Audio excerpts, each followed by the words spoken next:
শিক্ষার্থীরা তো অনেক সময় বুঝে আন্দোলন করে, না বুঝে আন্দোলন করে। আমি ডাক দিলেও যায়, আরেকজন ডাক দিলেও যায়। আজকে আন্দোলন, কালকে আন্দোলন, এতে করা হচ্ছে কি আপনার যে জনগণ একটা ভোগান্তিতে পড়ে। এই ঐতিহ্যবাহী একটা কলেজ, সরকারি সেই সরোয়ার্দী কলেজ, এইটা 500 স্টুডেন্ট দিয়ে কি এই কলেজের জনবল কি চলে? আমরা আসলে সাধারণ শিক্ষার্থীদের যে ম্যান্ডেট, সেটা হচ্ছে যে একটা যৌক্তিক দাবি। শিক্ষার্থীরা যে আজকে যে আন্দোলন সংগ্রাম করছে, আপনার যে রাস্তা অবরোধ করছে, এটা শিক্ষার্থীদের একটা যৌক্তিক দাবি। কিন্তু যে দাবিটাই তারা পেশ করছে, সরকার একটা নিরপেক্ষ ভূমিকায় অবস্থান করা উচিত।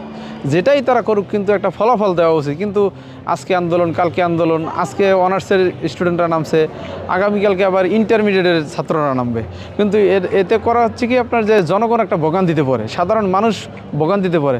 তা আমি ছাত্রদলের প্রতিনিধি হিসেবে আমি চাচ্ছি সরকারের কাছে একটা বিনীত অনুরোধ যে যেটাই করুক সেটা যেন একটা সুষ্ঠু সমাধানে আসুক এবং ইমিডিয়েটলি সেটা করুক, যাতে শিক্ষার্থীদের হয়রানির শিকার না হয়।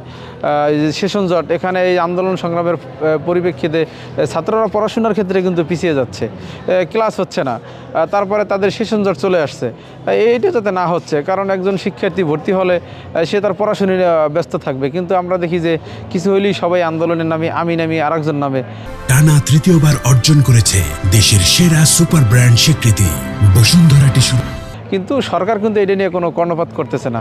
সরকার একটা রেফারির ভূমিকা পালন করতেছে না। আজকে এক পক্ষে যাচ্ছে, কালকে আর এক পক্ষে যাচ্ছে। তা আমার মতে একটা সুষ্ঠু সমাধান করা উচিত, যেটা ইমিডিয়েটলি করা উচিত শিক্ষার্থীদের যৌক্তিক দাবির জন্য। আসলে স্কুলিং পদ্ধতি যেটা দেশে, এটা আমরা যতটুকু জানি এক পর্যায়ে স্কুলিং পদ্ধতি, যেমন এই কলেজে 25,000 স্টুডেন্ট সর্বমিলে। কিন্তু এবছর আপনি দেখবেন যে ইসলামিক ডিপার্টমেন্টে মাত্র 2 জন স্টুডেন্ট ভর্তি হয়েছে আমাদের সরোয়ার্দী কলেজে।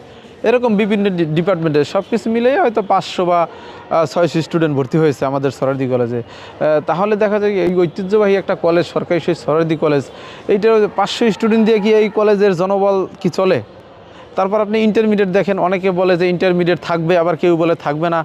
আসলে যে কোন জিনিসটা হবে এইটাই কেউ বুঝাইয়া শিক্ষার্থীদেরকে বুঝাতে পারতেছে না, যে একটা যৌক্তিক সমাধান হবে, তোমাদের এইটা সুবিধা, এইটা অসুবিধা, কিন্তু এইটা কেউ বলতেছে না।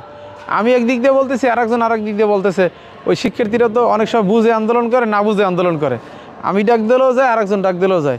কিন্তু আমাদের শিক্ষকদেরও অনেক দুর্বলতা আছে। শিক্ষকদের উচিত শিক্ষার্থীদের সাথে কথা বলে একটা সুষ্ঠু সমাধান করা উচিত, যে আসলে কি করলে শিক্ষার্থীরাও ভালো থাকবে এবং শিক্ষকরাও ভালো থাকবে। এই সমাধানটা করা উচিত আসলে।